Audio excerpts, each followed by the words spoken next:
अध्यक्षଙ୍କୁ परिचालना committee सभापति और अध्यापकों निस्तुक माड़ अभियोग कॉलेज अध्यक्षଙ୍କୁ तांको कार्यालय कोठरी मध्य माड़ होइतिबा अभियोग होइछि। खोर्धा शिल्पांचल थाना हलदिया डिग्री कॉलेज रे एही घटना घटिछि। अध्यक्ष उमाकांत पात्र आज सकाळे निज प्रकोष्ठ रे थिला बेले कॉलेज परिचालना कमिटी सभापति रंजन कुमार भंज एवं इतिहास विभाग अध्यापक विजय कुमार भंज समेत अन्य किछि लोक अध्यक्ष प्रकोष्ठ रे पसी तांकु मरणांतक आक्रमण करिथिबा अभियोग होइछि।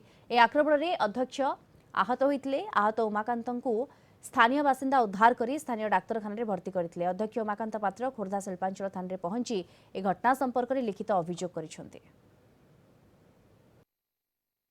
मो प्रकोष्ठ रे परीक्षा परिचालना प्रस्तुत होगा बेले रंजन भंज जे परिचालना परिषद सभापति अच्छा जहाँ विरुद्ध में गवर्निंग बॉडी 6 जन मेंबर लेखिक कलेक्टर को दे सारी असहयोगता अनुष्ठान विरोधी कार्यक्रम से कजिन ब्रदर विजय भंज को नहीं सहित आउ 4-5 जन लोकाल लोक धरी अतर्कित भाव में मो रूम को पशिले।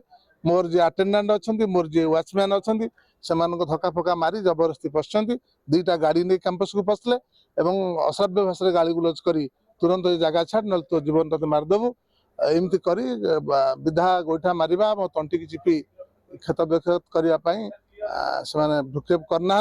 आम प्रिंसिपाल संगमत भाव किसी अध्यापक और किसी बाहर लोक आम प्रेसिडेंट आम कॉलेज प्रेसिडेंट से सब आक्रमण कर प्रिंसिपाल बहुत क्षत विक्षत होती।